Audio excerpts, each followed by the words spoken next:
Hello everyone, welcome to crypto TV. Crypto world से जुड़े latest updates के साथ मैं संदीप कसालकर आप सभी का स्वागत करता हूं। सबसे पहले क्रिप्टो वायर ने भारत के पहले क्रिप्टो करेंसी इंडेक्स IC15 को लॉन्च किया है। क्रिप्टो वायर एक ग्लोबल सुपर ऐप है जिसमें क्रिप्टो टीवी भी शामिल है। IC15 इंडेक्स का उद्देश्य इन्वेस्टर्स को दुनिया भर के प्रमुख क्रिप्टो एक्सचेंजेस पर listed top 15 widely traded liquid crypto currency के परफॉर्मेंस को ट्रैक करने में मदद करना है।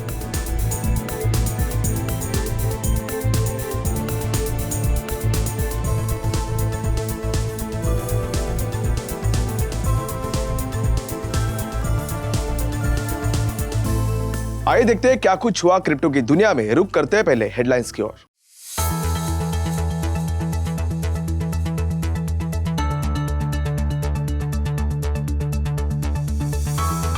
भारतीय एयरटेल ने ब्लॉकचेन टेक्नोलॉजी स्टार्टअप एक्विलीज में हासिल की हिस्सेदारी। सॉथबी ने $30 मिलियन के क्रिप्टो पंक्स का ऑक्शन किया कैंसिल। रशिया द्वारा यूक्रेन पर हमले के बाद क्रिप्टो करेंसी मार्केट का फिसला 10% नीचे।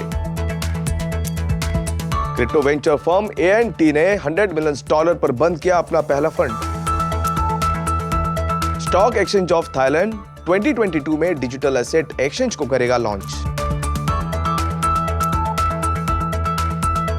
यूएस में इन्वेस्टर्स अब फैक्शनलाइज NFTs के जरिए खरीद सकते हैं होम इक्विटी स्लाइस। नियॉन ने न्यूयॉर्क सिटी में दुनिया की पहली NFT वेंडिंग मशीन को किया लॉन्च। जापान की मित्सुबिशी UFJ फाइनेंशियल ने ब्लॉकचेन पेमेंट वेंचर को किया सस्पेंड। सोलाना पेमेंट प्रोसेसर ने इंस्टेंट सेटलमेंट्स के प्रॉमिस पर जुटाए $15 मिलियन। अब देखते हैं खबरें विस्तार से। भारतीय एयरटेल ने थर्सडे को घोषणा की है कि उसने सिंगापुर बेस्ड ब्लॉकचेन प्लेटफॉर्म एक्विलीज में एक अनडिस्क्लोज राशि में स्ट्रेटेजिक हिस्सेदारी हासिल कर ली है। एयरटेल अपने तेजी से बढ़ते Airtel ads, digital entertainment, WYNK music and Airtel Xtreme और digital marketplaces Airtel Thanks app में एक्विलीज ब्लॉकचेन टेक्नोलॉजी का पूरा फायदा उठाएगी। एयरटेल डिजिटल के CEO आदर्श नायर ने कहा कि ब्लॉकचेन टेक्नोलॉजी मैच्योर है और एडटेक, क्रिएटर इकोनॉमी और लॉयल्टी प्रोग्राम्स जैसे एरियाज में इसके एप्लीकेशंस है। एयरटेल अपने एडटेक डोमेन्स में Airtel ad, digital entertainment platform Wynk music और एयरटेल एक्सट्रीम और एयरटेल थैंक्स ऐप के माध्यम से एक्विलीज की ब्लॉकचेन टेक्नोलॉजी को तैनात करेगा, जो कि कंपनी के ऑनलाइन पेमेंट बैंक का एंट्री गेट है, जिसका इस्तेमाल रिचार्जेस और रिवॉर्ड्स को क्लेम करने के लिए किया जाता है। एक्विजिशन एयरटेल के स्टार्टअप एक्सेलरेटर प्रोग्राम का हिस्सा है, जिसके जरिए कंपनी शुरुआती स्टेज के स्टार्टअप में इन्वेस्ट करती है। सॉथबी ने 104 क्रिप्टो पंक्स के कलेक्शन के सेल को कैंसिल कर दिया है, जिसके ऑक्शन $30 मिलियन तक होने की उम्मीद थी। हालांकि अब सेलर ने लॉट को वापस लेने का फैसला किया है। लॉट, जिसे सॉथबी का पंकी टाइटल दिया गया था, उसे पहली बार कलेक्टर 0x650D द्वारा जुलाई 2021 में एक सिंगल $7 मिलियन ट्रांजैक्शन के माध्यम से वापस एक्वायर किया गया था। सिडोनिमस कलेक्टर ने अप्रोक्सीमेट प्राइस से कम होने की स्पेकुलेशन पर ऑक्शन कैंसिल कर दिया, क्योंकि क्रिप्टो मार्केट एक बियर ग्रिप के बीच में था, जिसकी वजह रशिया द्वारा यूक्रेन पर आक्रमण करना है। ऐसे में रिपोर्ट्स के अनुसार क्रिप्टो पंक्स के लिए हाईएस्ट प्रीबिड ऑफर $14 मिलियन था, जो कि उसका रिजर्व प्राइस भी था। लार्वा लैब्स द्वारा बनाए गए क्रिप्टो पंक्स ने सेल्स वॉल्यूम्स में 683,000 ETH से ज्यादा जनरेट किया है, जो लगभग $2 बिलियन है।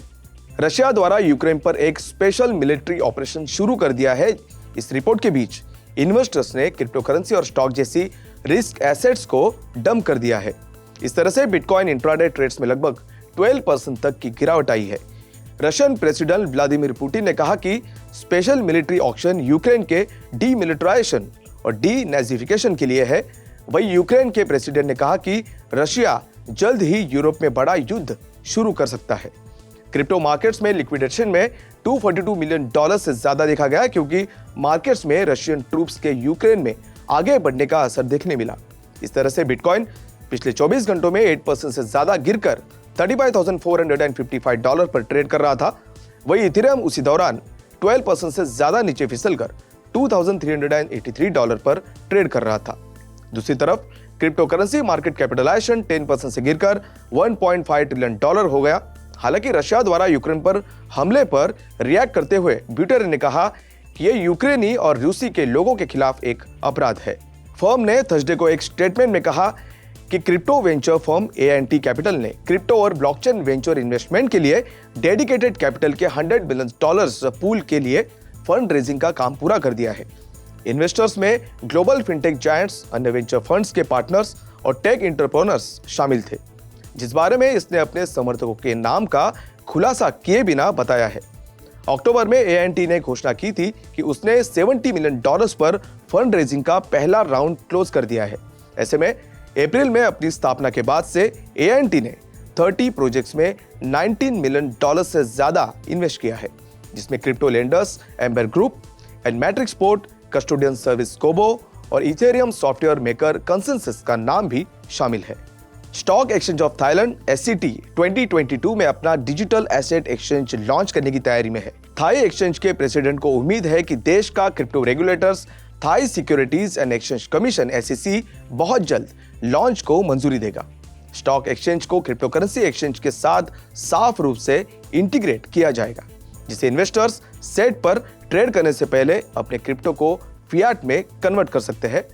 बता दें कि थाईलैंड ने हाल ही में क्रिप्टो करेंसी पर अपने टैक्स रूल्स में ढील दी है, जिसके तरह उन्होंने 15% विथहोल्डिंग टैक्स को खत्म कर दिया है। इसके अलावा सेंट्रल बैंक, SEC और फाइनेंस मिनिस्ट्री ने जनवरी में घोषणा की थी कि वे पेमेंट के साधन के रूप में क्रिप्टो को रेगुलेट करेंगे।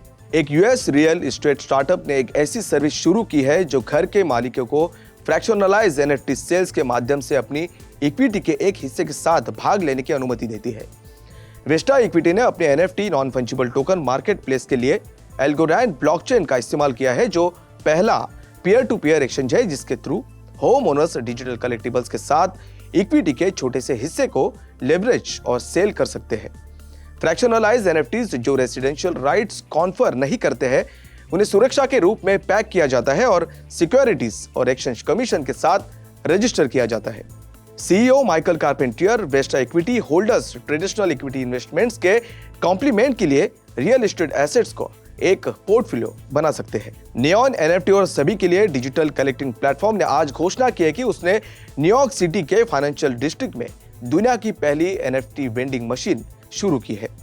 क्रिप्टो करेंसी, क्रिप्टो वॉलेट या स्पेशलाइज्ड नॉलेज की जरूरत के बिना नियॉन ने रियल वर्ल्ड में NFT के बाय, सेल और ट्रेड करने का सबसे आसान तरीका बनाया है। ऐसे में नियॉन के CMO और को-फाउंडर जॉर्डन बर्नहोल्ट्स ने कहा कि हमारा गोल आर्टिस्ट और क्रिएटर्स सभी के डिजिटल आर्ट बेचने और कलेक्टर बनने की इच्छा रखने वाले किसी भी व्यक्ति की मदद करना है।